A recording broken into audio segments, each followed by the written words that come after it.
Salam sejahtera Malaysia, terima kasih kerana menonton video-video dalam channel ini. Sebelum kita mula, jangan lupa untuk tekan tombol subscribe, share, like, dan komen. Let's go! Salam sejahtera dan selamat pagi kepada semua pendengar berita panas dan terkini dari Mahkamah. Peguam nafi permohonan tangguh prosiding taktik lengahkan rayuan kes SRC. Berita penuh.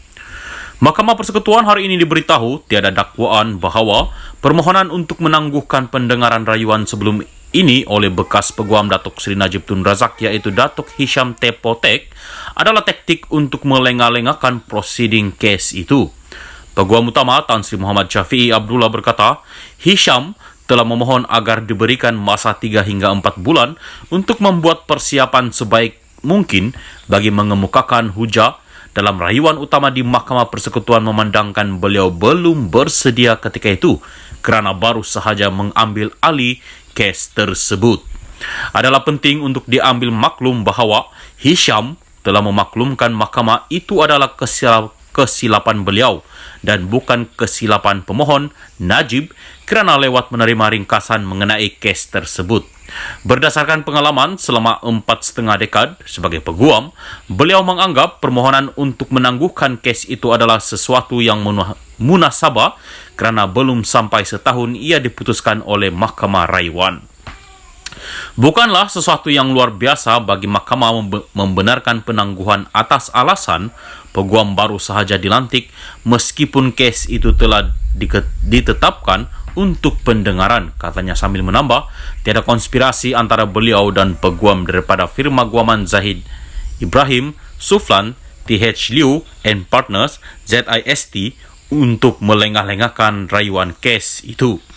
Muhammad Syafiee berkata demikian pada prosiding pendengaran permohonan Najib untuk menyemak perintah terdahulu Mahkamah Persekutuan yang mengekalkan sabitan serta hukuman penjara 12 tahun dan denda bagi kesalahan menyeleweng RM42 juta dana SRC International Sendirian Berhad Funds.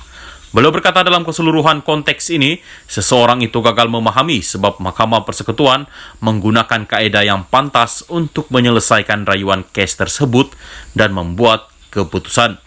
Bagaimanapun, Muhammad Syafiee berkata panel Hakim Mahkamah Persekutuan telah menolak permohonan untuk penangguhan dan memerintahkan supaya rayuan utama kes tersebut didengar bermula dari 18 Ogos 2022 meskipun menyadari adalah mustahil bagi Hisham untuk tampil bersedia ketika itu. Alasan bertulis berhubung penolakan penangguhan pendengaran rayuan kes itu adalah antara keputusan yang ingin disemak oleh pemohon, katanya. Beliau berkata pada tarikh sama 18 Ogos, Hisham sekali lagi memohon penangguhan atas alasan beliau memerlukan masa secukupnya untuk menyediakan hujahan penuh bagi rayuan utama. Bagaimanapun, panel Hakim Mahkamah Persekutuan sekali lagi menolak permohonan itu yang menyebabkan Hisham tiada pilihan selain menarik diri daripada mewakili pemohon, katanya.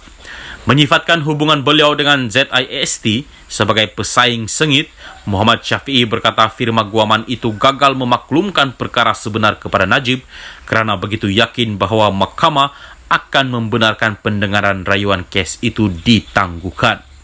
ZIST tidak pernah mengendalikan kes jenayah dan rakan kongsinya iaitu Peguam Niru Pillai dari Singapura bakal berdepan tindakan disiplin oleh Badan Peguam di Republik kerana berhikmat tanpa lesen.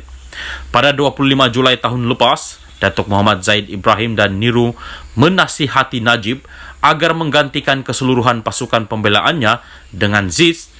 Najib turut melantik Hisham sebagai peguam utama baru seperti yang disyorkan oleh ZIST, katanya. Pendengaran rayuan itu di hadapan Hakim Besar Sabah dan Sarawak, Datuk Abdul Rahman Sebli, yang bersidang bersama 3 Hakim Mahkamah Persekutuan, iaitu Datuk Vernon Ong Lam Kiat, Datuk Rodzaria Bujang, serta Datuk Nordin Hasan dan seorang Hakim Mahkamah Rayuan, Datuk Abu Bakar Jais bersambung 20 Februari ini. Najib memohon semakan untuk membatalkan keputusan panel 5 Hakim Mahkamah Persekutuan yang dipengurusikan oleh Ketua Hakim Negara Tun Tengku Maimun Tuan Mat pada 23 Ogos tahun lepas yang mengekalkan sabitan serta hukuman terhadapnya dalam kes membabitkan SRC International. Pada sidang akbar selepas itu, Muhammad Syafiee berkata beliau diminta untuk kembali mewakili pemohon selepas Najib menyadari beliau telah melakukan kesilapan kerana mempercayai individu tertentu. Najib sememangnya menyadari perkara itu, namun anda pasti tahu bahawa jika seseorang itu berada dalam keadaan terdesak, beliau lebih sensitif kepada semua idea dan akan mencuba segalanya untuk melihat apa yang terbaik untuk beliau, katanya. Sekian berita pagi ini, teruskan bersama channel ini.